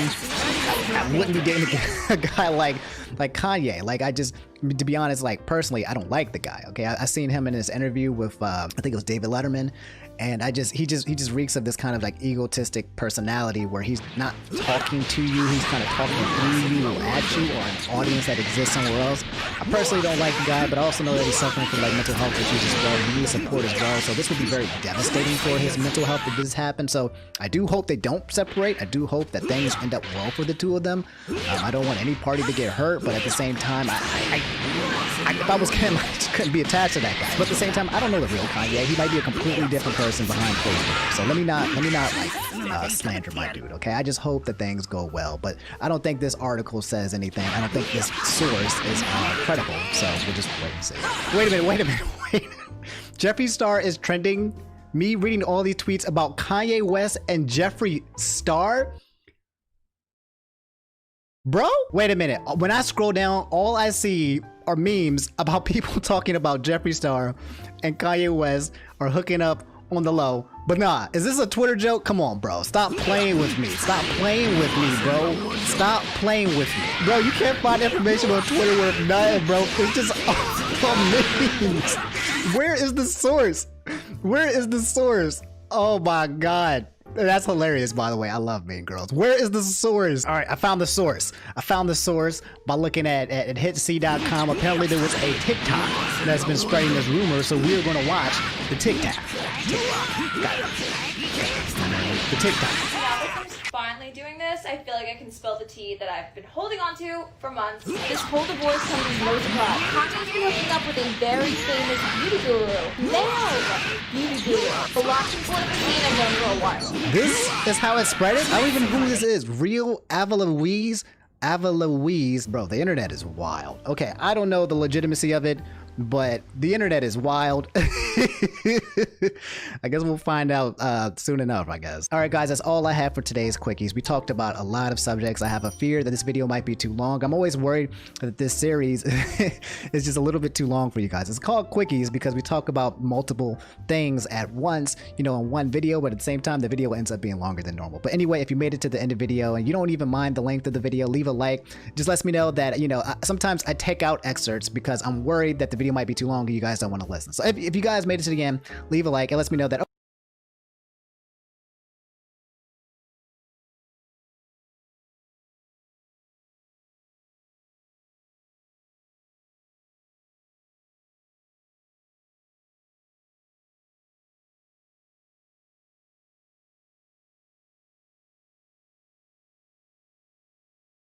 what's up, guys? Omni here. All right, look, I'm gonna be frank, guys. Okay, look, I woke up this morning and I was being added about several threads that talked about Nintendo and the concept of Nintendo Ninjas. Apparently, they do exist. I've always known they existed, but now there's a lot more hardcore evidence out there. I'm not even sure I can even make this video because I don't even know if the ninjas are watching. I feel like this information is public. I don't think I'm getting, you know, to the point where I might get sliced by the Nintendo Ninjas.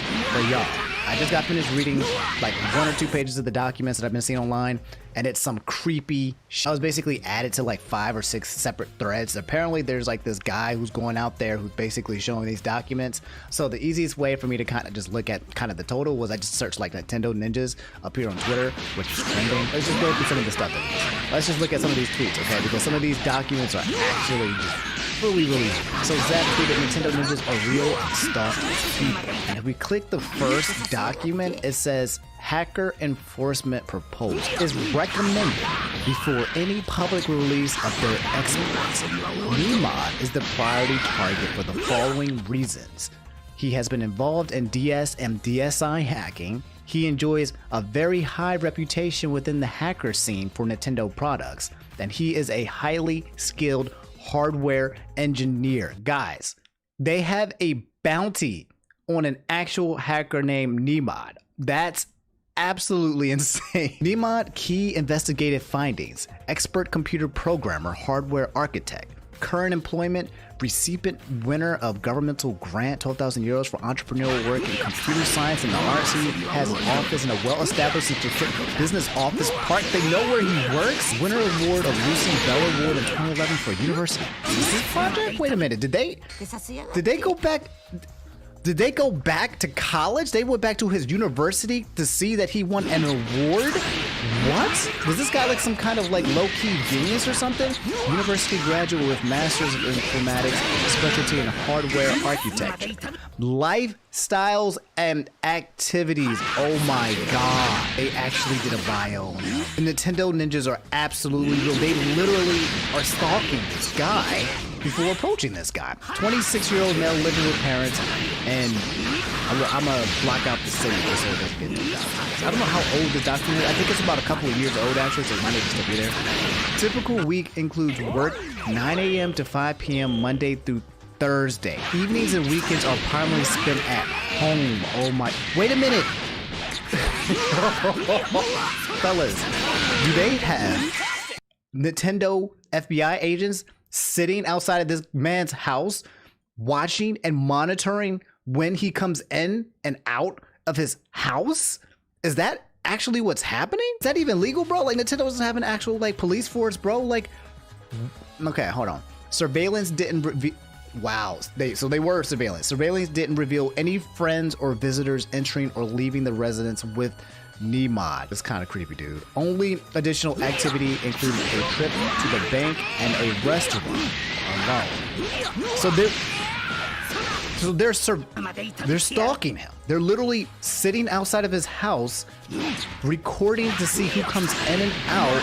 And when he does leave, they're following him to locations and watch, like sitting there in the back with telescopes, like old movies. Like, bro. All right, so this next tab says next steps. Propose next target suggestions. Yellow's 8, Marcon, Geo Hot. Are these other hackers? Develop profiles for each target. Confirm real identity and physical location. Determine hacker status. White, gray, or black. Bro, what does that mean? What does white, gray, or black status mean, bro? Oh my god. Next stage of Hearts and Minds Initiative. Outreach to development community Waku Waku. I don't know what that means. Leverage Nimad KNT to influence the hacker community. Formalize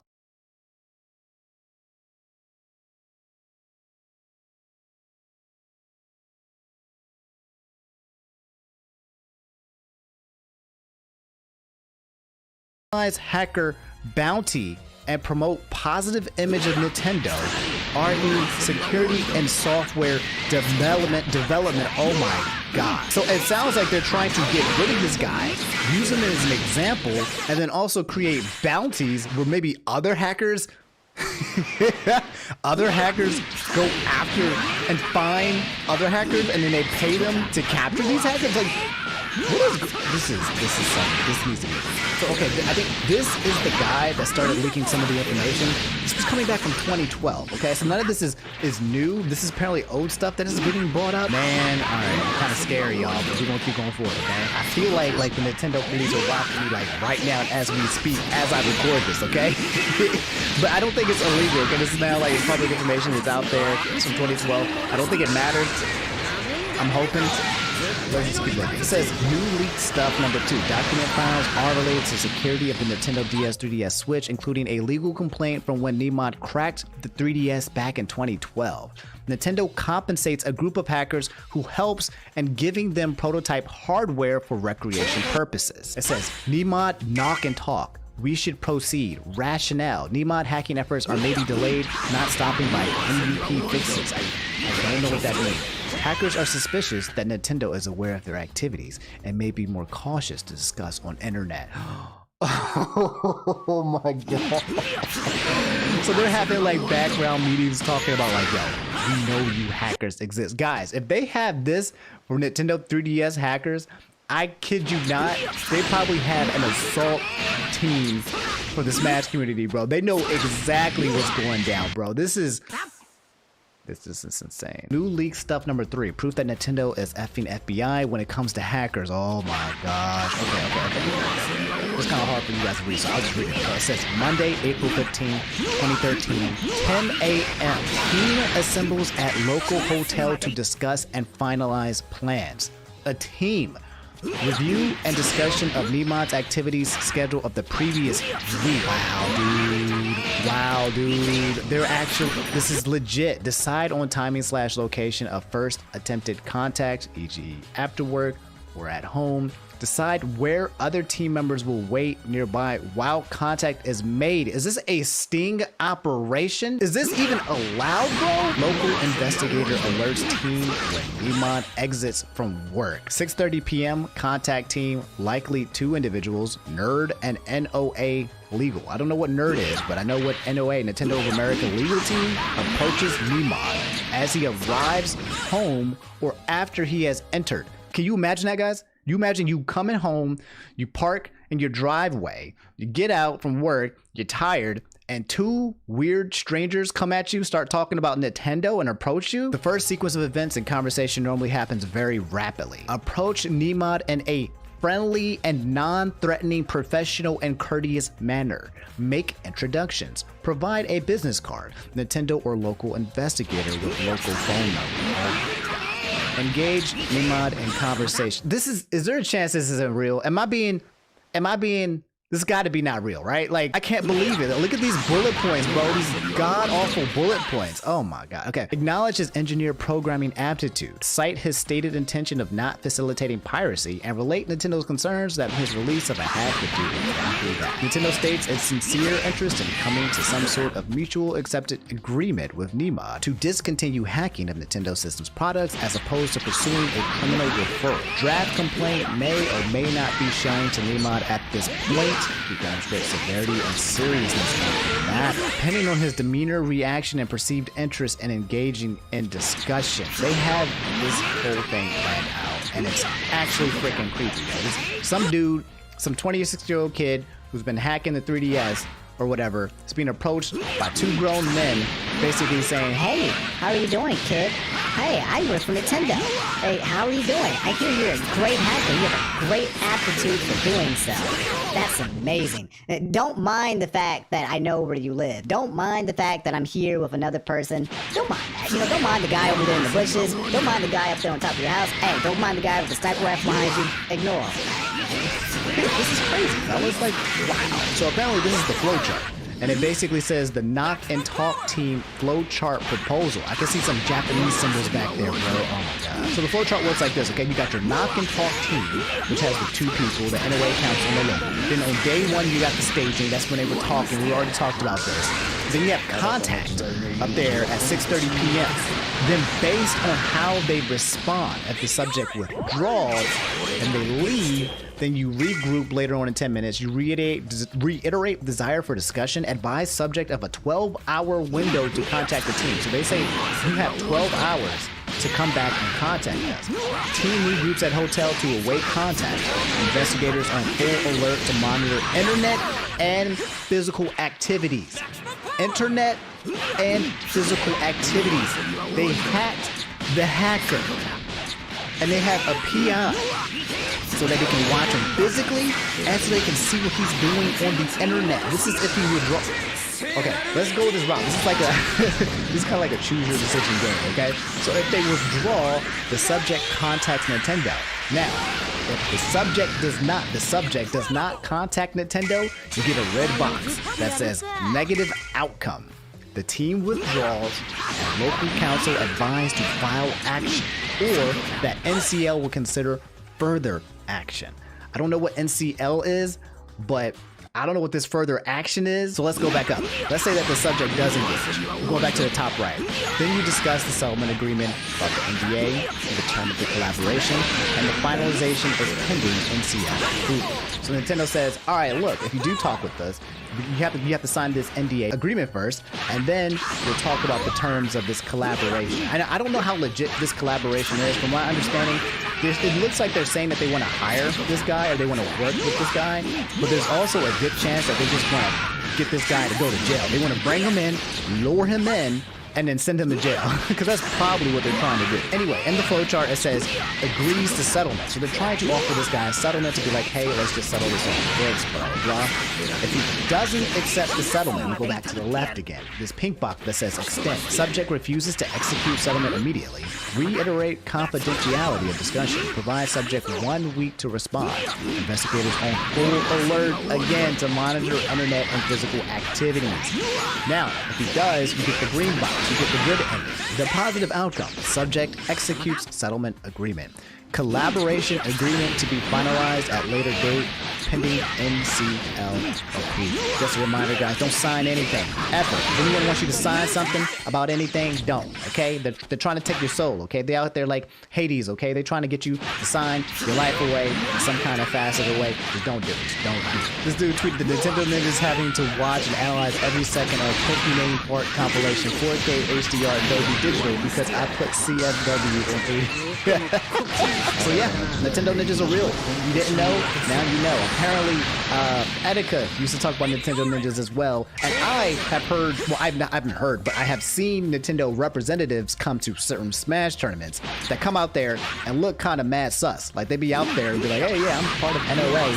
But I don't know if they're part of NOA. Like, I didn't know if they were there to help us or if they were trying to make sure that nothing illegal was going down. You know what I'm saying? Like, I was like, there's kind of some weird things happening in the background. Nintendo Ninjas are real. This was from like 2012, 2013, so you can only imagine that the Nintendo Ninjas have probably evolved since then. In fact, me just saying the word Nintendo Ninja might be ringing or triggering some kind of device somewhere in my house so that they... Oh man, but yeah, people were asking me to kind of look into this Nintendo Ninjas thing. Apparently that was trending on Twitter because everyone's just talking about Nintendo again. And yeah, man, it's absolutely wild. I don't even know if it's illegal for me to be doing that, to be stalking someone. I can't believe they actually had people coming up to a person's place and basically staying at hotels to discuss and talk with this guy to recruit him or to do Lord knows what. It sounds like something out of a Netflix documentary. I would absolutely watch that. But yeah, that's Nintendo Ninjas. Anyway, y'all guys let me know what you guys think about this whole thing in the comments below. Okay, hopefully they don't come after me. I mean, if they come after me, they're gonna come after you because you've already watched this information, so now you know it. So, so we're all in trouble here. Nah, I don't think it's anything bad like that. This is really, really old information. And I think these documents have been out for a pretty long time now that I think about it. But I think now it's kind of getting more exposed. I don't know how true it is. Okay, this is not me actually saying that Nintendo Ninjas exist. Okay, I just want to say that, by the way. I don't know. This all could be fabricated. This could all be fiction. Okay? Actually, yeah, let's just call it that. Let's just say it is fiction. Just for all intents and purposes, it's not real. Okay? But yeah. I don't know if you guys can tell. I'm getting a little scared. I'm getting a little spooky. All right, I'm out. I hope you guys enjoyed the video. Let me know what you guys think about this whole situation in the comments below, okay? I'll see you guys later. Subscribe if you guys haven't already. Like the video if you made it to the end. I'm out. I'm about to go board my windows and make sure nobody's creeping up and watching me from the distance. All right? I'll see y'all later. Peace.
Welcome to an all-new Lay It On Me.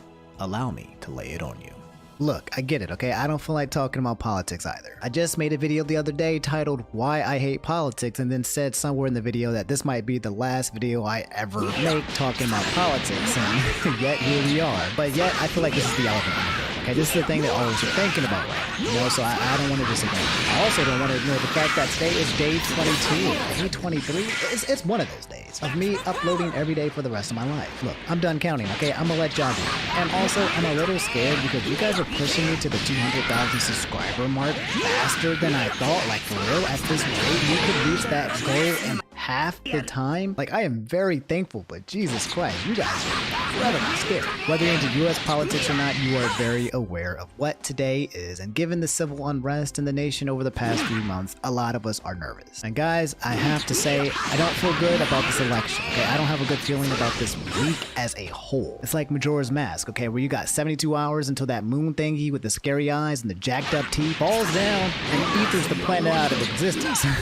I'm not saying it's the end of the world, but I get the feeling that a lot of bad things might happen this week because people are crazy. So before I talk about how I feel, let me just say this, okay? Guys, be safe out there on these streets, alright? These streets are never safe, but this week these streets are like minus 20 frames on block, okay? It's giga unsafe. I'm not telling you to be afraid or to be scared, but just be proactively aware that crazy people are gonna be out and about potentially doing crazy things. So let's not beat around the bush, okay? Let's just say what it is. The nation is divided half and half, and this year the divide seems so tangible you can understand. Everyone's cooped up, going stir crazy due to the pandemic that, for whatever reason, seems to be returning and getting worse again, which is depressing as hell because I'm not trying to lose yet another year to this stupid virus. Unemployment is at an all-time high, and a lot of us got laid off, including me, and are trying to survive this terrible economical climate. People close to us are dying at an alarmingly high rate. Depression's probably at an all-time high. The world is literally on fire in many parts of the globe. I mean, I'd have to say this is probably the worst year of my entire life outside of the fact that I'm sure you guys, of course. It's like that saying, what, misery loves company? And I'm not gonna lie, I do feel a lot better that we're kind of all in this together. Well, those of you who are in the States. Those of you who are out of the United States are like, well, good luck over there.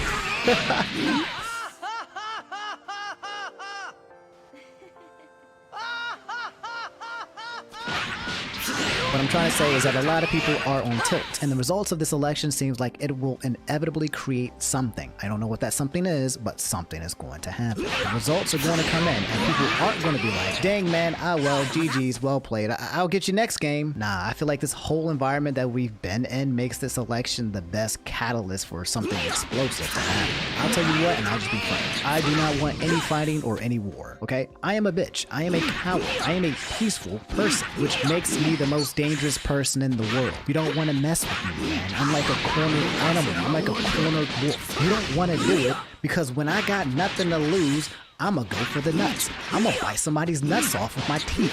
And then it's really gonna be No Nut November. You feel me? Jokes aside, I don't know if you guys know this, but there's already things going down to the point where it shows that something larger might be happening. I just saw this video on Twitter tweeted out yesterday. They're crazy. It's not like they're gonna rear end you. But give me that shit, bitch. This is assault, you dumb motherfucker! In my room in the back, they're blocking me in. Don't worry about it. It's okay. Hey, report. That's fine. They're blocking me in. The Patriots followed me. This is their true colors. I want everyone to know they came. This is a hate crime. They're coming up to my car right now. Get out of the car! Get out of the car! Get out of the car! Get out of the car! I'm not scared. If I was scared, I would have left. I need everyone to see this. That's why I'm chilling right here. For what?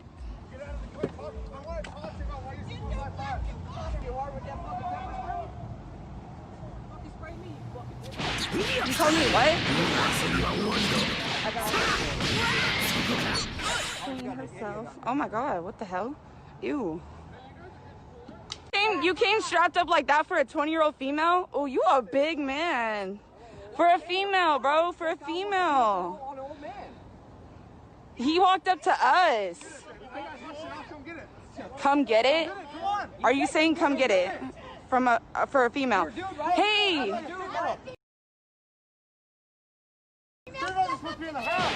What?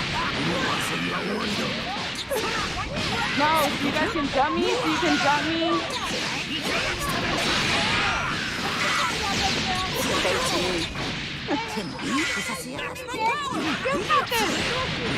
Do something! My phone. Do something! Fucking slap your fucking phone right out of your fucking hand, bitch! Back up. Hey, bitch! I'll snap that fucking goddamn camera from you! Fuck you, stupid bitch!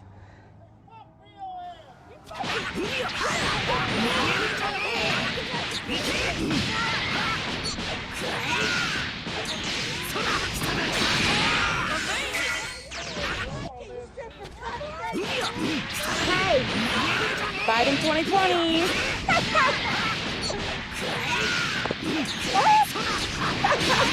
Tried grabbing my phone. She really tried grabbing my phone. She reached in my car.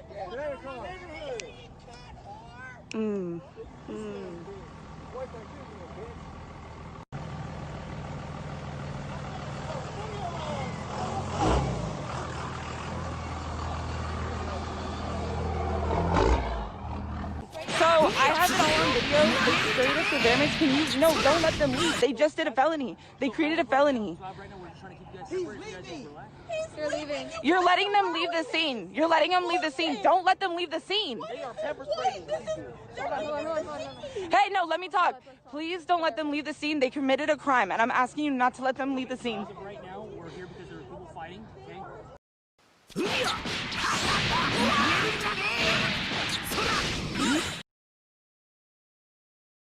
So, we have no idea what's going on. But you're gonna let them leave, and I'm telling you they committed a crime. Evidence here yet. I'm not going to take any reports of an assault or anything right now until we have enough. What's your badge number? So. But if they leave, that's leaving a crime scene, right? That's fleeing the scene. Okay. So, like I said. Okay, I'll let you do that. My bad. I'll let you do that. I'll leave the scene when they just committed a felony. They sprayed somebody with their mace, and I made that very clear to both officers. But I told you I could call him, and I told you I had it on video, and I asked you not to let them leave the scene. That's false. We need one person talking. We need one person talking. That doesn't make any sense because somebody had mentioned on the other side of town that one of us had a gun and DPD drew their guns at us and had those men get out of the car, right? I'm telling you that I had it on video, and the people are still there. I asked you, do not let me. I had it on video that they committed a felony, and I could show you. They can come out, and you guys are still letting them leave. Why are they able to leave the scene? I'm a victim too, but they just surrounded me. They harassed me. They just surrounded me and blocked me in the parking lot. They tried to hit my phone multiple times. I have it. I'm still live. I have all of this on live. It's a 1776 KQ. I know a lot of officers are on that Facebook group. But I didn't say you were. I said there are a lot of officers. No. Why is this funny? Okay. So here's the deal. Here's the deal. Based on what you've told me, all right, no crime has been committed. Just listen to me. Give me a chance to speak. Okay, don't interrupt me. Wait. You're gonna laugh? So you just told me that it was funny, right? And then you got upset at me for laughing, and you just did the same. Because I just told you they sprayed bear spray. That is a crime. You cannot spray bear spray on someone. You got anything? You got anything? What's your badge number? Excuse me. 1328. No, wait. One at a time. Why you guys gotta? Mine is 1328. He still ain't give me his badge number. On top of that, stores everywhere are boarding themselves up in fear of riots and looting that might take place after the election. So the question is like, what do we do? You know, like me and you guys who are just normal people trying to survive and play video games, and I'm in the middle of watching Avatar: The Last Airbender. Okay, I don't have time to be out on the streets being a maniac. Okay, this show is so good, and I'm so mad I waited so long to watch it for the first time. I just got to the part where I met this blind girl named Toad, and she's so freaking awesome. So, okay, I can't let that be interrupted. But I feel like there's a chance that a lot of us could potentially get caught in the crossfire of these crazy people. So here's what I think we do. Okay, 3 things. Number 1, keep your eyes peeled on the news. Okay, be aware of your surroundings. Don't just, walk over to your nearby Target expecting to pick up some Oreos and toilet paper, because depending on your timing, that's not all you're going to be picking up. Know what's happening in your region. Okay, know what's happening in your county, in your city, in your state, and just look before you leave. Number 2, stay indoors. I mean, this doesn't really need to be said, but the pandemic is getting bad again. Okay, I believe the cases have jumped up to I think 100,000 cases a day again, so there's really no reason to be going out right now anyway. In fact, go get what you need to get now, okay? I'm not saying to stock up or hoard up, but just get that weekly grocery shopping out the way now, so you can just chill inside for the next few days and observe whatever's going on. Number 3, let's take it one day at a time. There's no need to be panicked or do anything extreme. The point of this video is awareness, and right now it's important to be aware of the environment and the climate that we're in. Play things safe and err more to the side of caution.